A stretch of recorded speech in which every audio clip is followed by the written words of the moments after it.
Allez, c'est parti pour l'analyse du carton. J'ai passé du temps à trier, à tout vérifier, à tout pointer. Donc voilà ce que ça donne. Sur les communes, il y en a 14 niveaux différents. Il y a 3 Isles, il y a 5 Isles, et on a la variante Guardian Gantet. Sur la première brique, j'ai un set complet. Donc j'ai au moins une fois les 14 niveaux de collection. J'ai 3 halles, donc la collection complète est 3 différents. Je n'ai qu'un seul Kyle sur les 5. Je n'ai pas de Guardian, j'ai un Gantet. J'ai 7 doubles, donc 4 génériques. Au niveau des Unco, pareil, il y en a 14. Il y a 2 halles plus 1, 2 Kyle plus 1. Il y a le duo Scar Saïd. Il y a 2 Dez, 2 Soranic, 2 Jessica, 2 Leira, 2 Spectre et 2 Beast Boy. Donc j'ai eu 13 Unco sur 14. Il me manque, je ne sais plus laquelle, mais c'est pas grave. Donc j'ai eu un HAL plus 1, donc un de ceux du début plus celui de la fin. Un KL plus 1, donc un de celui du début, plus celui de la fin. J'ai pas eu de Scar, j'ai eu Saïd. J'ai eu un Dez, une Soranic, une Jessica, une Leira, pas de Spectre. Voilà, c'est ça, c'est le Spectre qui me manquait. J'ai eu aucun des deux Spectres. Et j'ai eu un Beast Boy sur les deux. Au niveau des rares, il y en a 11, j'en ai eu 8 et j'ai eu une Prime en plus. Au niveau des SR, j'en ai eu 3, je n'ai pas eu de Prime et j'ai eu une Chase. Au niveau des Legacy, il y en a 32, j'en ai eu une sur la brique, plus 7 à l'intérieur des boosters. Il y avait 2 batteries parmi les 8. Les Team Up Cards, j'en ai eu que 2 du coup, puisque j'ai eu beaucoup plus de Legacy que dans l'autre brique, vous verrez.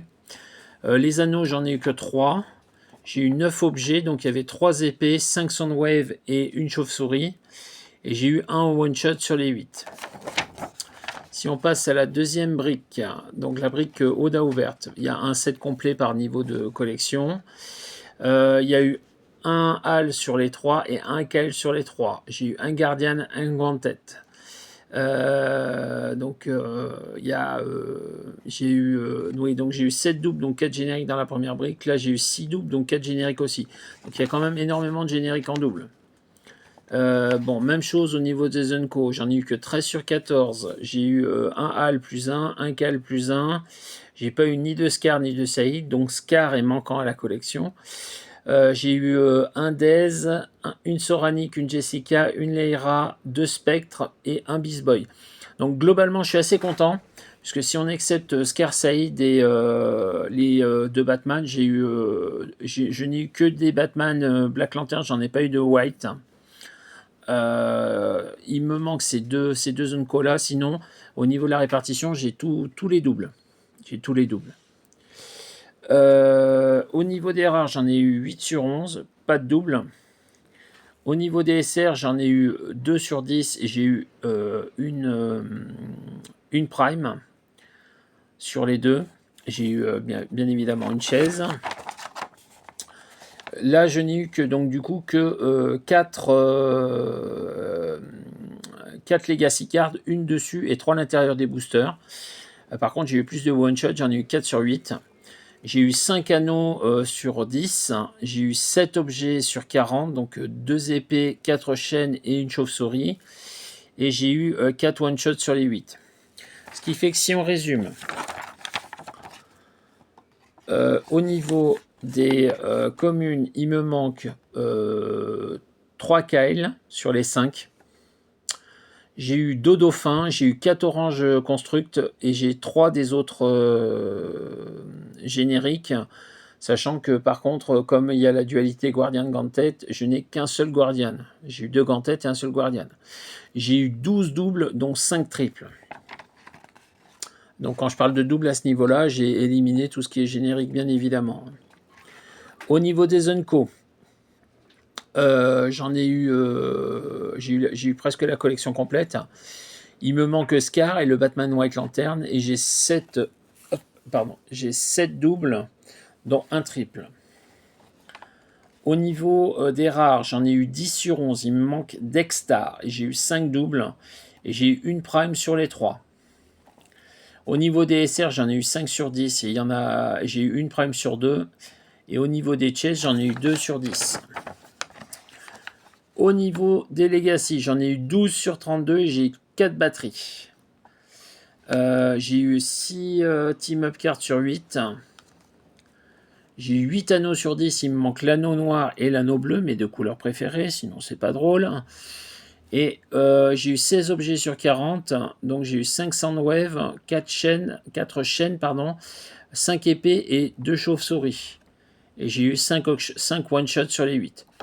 Globalement, la distribution est pas mal et je suis assez content de mon tirage. Donc ça va, il y a des petits trucs qui manquent, mais ça va devrait pouvoir se le procurer assez facilement, je pense. Allez, c'est parti pour les pièces les plus sympathiques du carton.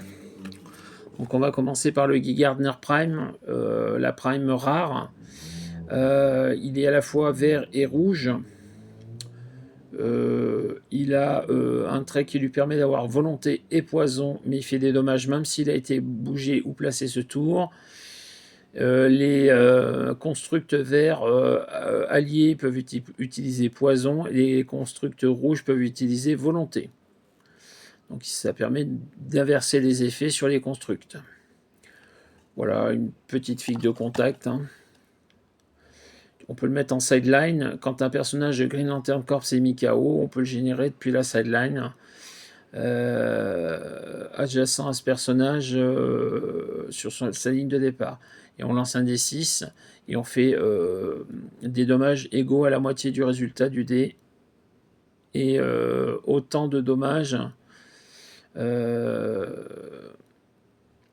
Non, on fait autant de dommages que le résultat du dé à Guy Gardner et la moitié du résultat au personnage qui a tué le Green Lantern. Il a charge, mais on ne divise pas la vitesse par 2. Il est pas mal, hein, il est pas mal. Voilà, il est un peu penché, mais sinon, il est sympathique avec la petite bulle qui fait... J'aime bien. C'est pas ultime, mais j'aime bien.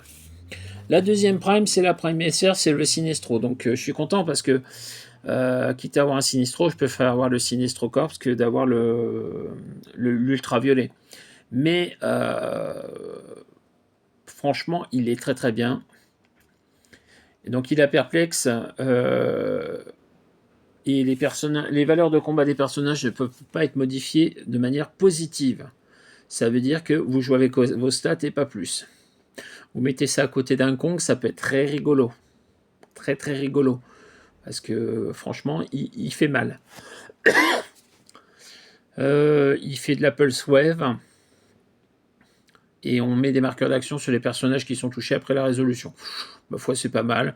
On peut jouer en 100 ou en 50. Et les Cosmic Power.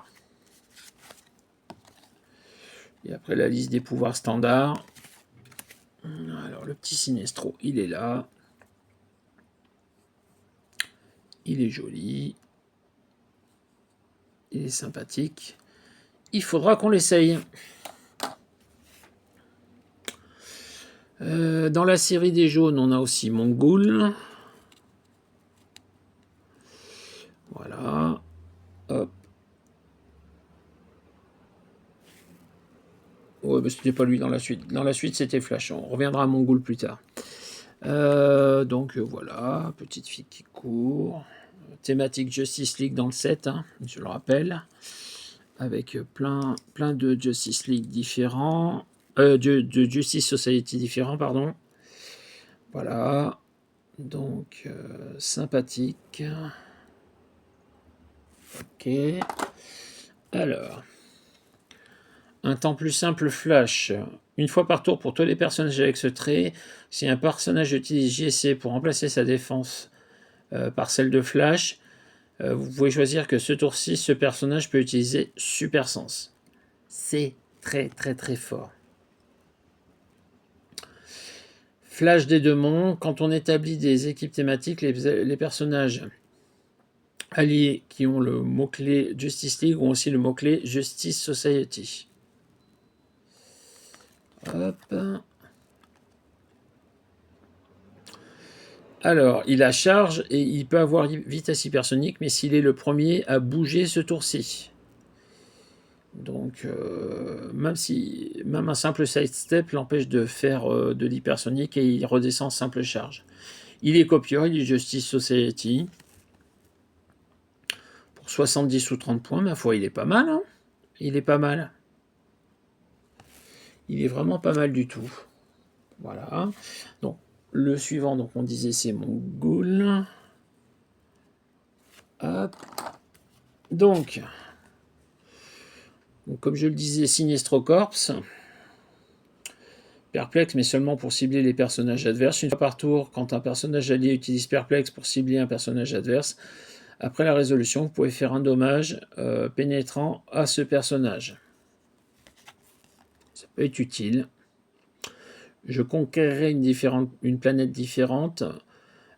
Stop click, combat réflexe et impervious. Quand ce clic est d'abord révélé, après la résolution, vous pouvez placer mon Ghoul adjacent à un personnage adverse qui est à 6 cases ou moins de lui.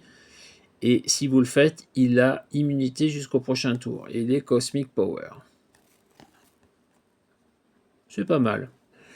Des bonnes petites stats pour 125 points. Il n'est pas ultime, mais il est sympa. On continue avec celui que je voulais absolument, le Alan Scott Kingdom Come. Donc il y a un autre Alan Scott dans le set, une version rare. Je ne sais pas si je peux le retrouver dans la boîte.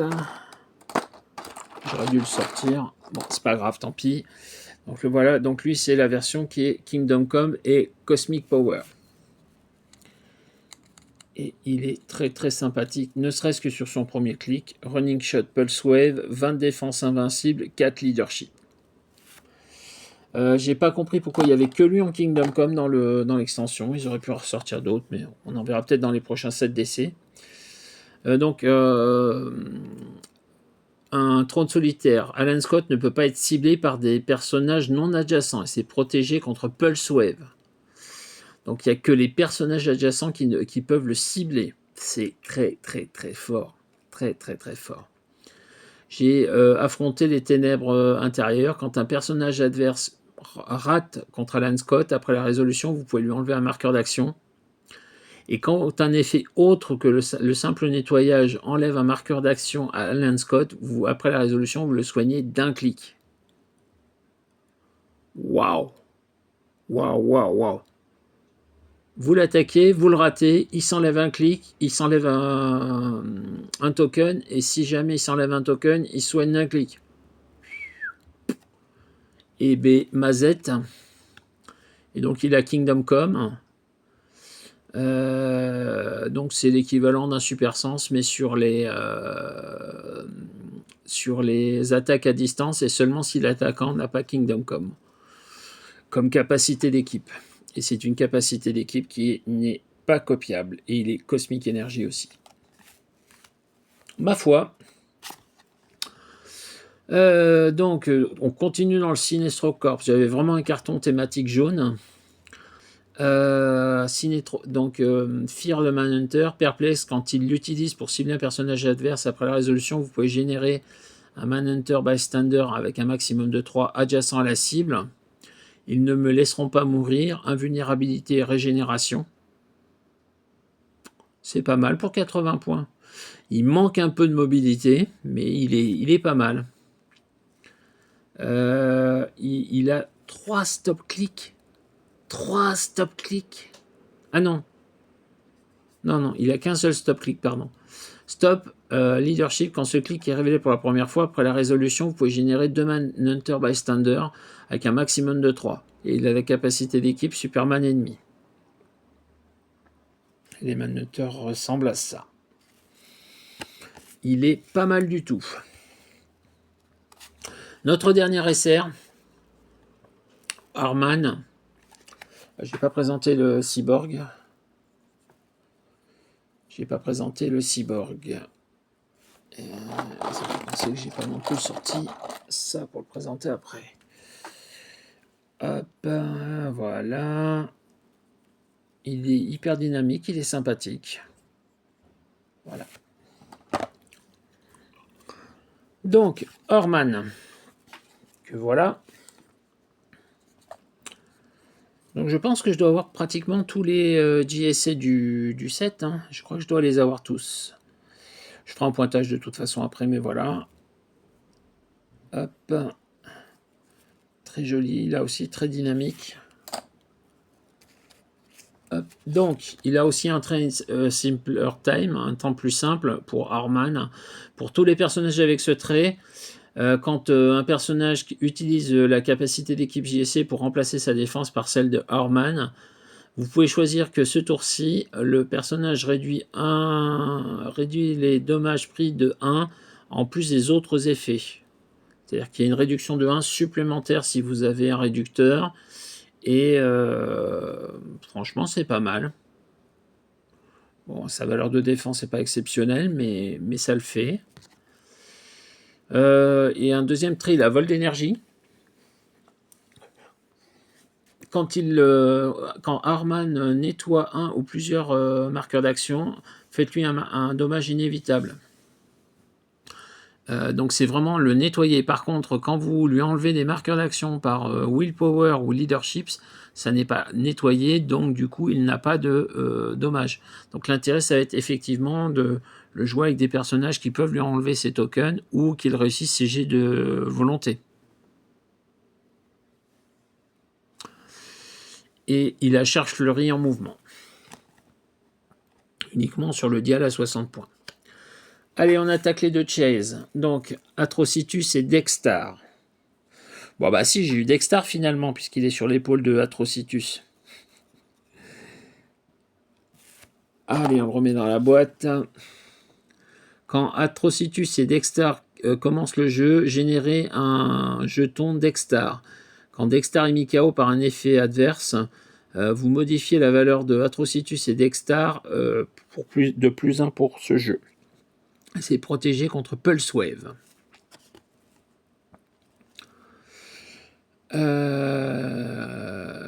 Et la vague pourpre, il a en attaque poison. Les personnages alliés avec le mot-clé Red Lantern Corps ont une range minimum de 3. Et quand ce personnage utilise poison, les personnages adverses à la portée dans la ligne de vie sont considérés comme adjacents. Du poison à distance pour tous les Red Lantern Corps, ça peut être horrible. Et en dégâts, leadership et probabilité contrôle, il est Cosmic Power. Et le chat est vitesse hypersonique, lame crogriffe poison, super sens et battle fury.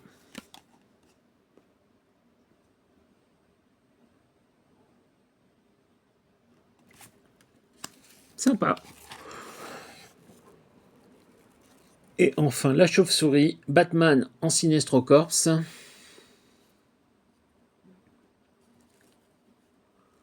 Là aussi une pose très classique. Ça me rappelle beaucoup la Prime Green Lantern qui était en Batman Team Up, que je ne possède pas mais que j'avais vu en photo. Et il me semble que la pose est sensiblement la même, je crois, de mémoire. Sauf qu'il est jaune au lieu d'être vert, bien sûr. Mais ça, il y avait une pose à peu près équivalente, je crois. Allez, le Batman. Donc, volet de chauve-souris jaune, il a perplexe quand il utilise. Les personnages ciblés ne peuvent pas utiliser les capacités, les habilités de ciblage à distance jusqu'à votre prochain tour. Les lignes de feu adverses tirées vers les personnages alliés qui sont à 3 cases de Batman sont cachées. Donc on ne peut pas cibler les personnages alliés à 3 cases de Batman, parce qu'en fait il fait trop de lumière, il attire les rayons vers lui. Sympa. Ensuite il fait explosion d'énergie. Il fait des dommages pénétrants aux personnages adverses qui valent moins de points que lui. Il vaut 100 points ou 60 points suivant le dial sur lequel vous jouez. Moi je jouerais plutôt en 100 points. Hein. Commencer en running shot, c'est mieux. Et puis le 19 de défense invincible, c'est mieux que 18 combat réflexe. Il n'y a pas de doute là-dessus. Il a une portée de 5 sur 2 cibles. Et il a un stop-click, un seul, oui. Il a combat réflexe invincible. Waouh! Ce qui veut dire que sur le dernier clic, il réduit de 2 et il est à 20 de défense contre les attaques au contact. C'est très très fort. Quand ce clic est révélé, après la résolution, enlevez un marqueur d'action à Batman et donnez un marqueur d'action à un personnage adverse dans la portée. Pas dans la ligne de vue, dans la portée. Ah, c'est fort. C'est fort. Bon, voilà, donc l'ouverture de ce carton Lanterne Legacy, son analyse. À bientôt, au revoir.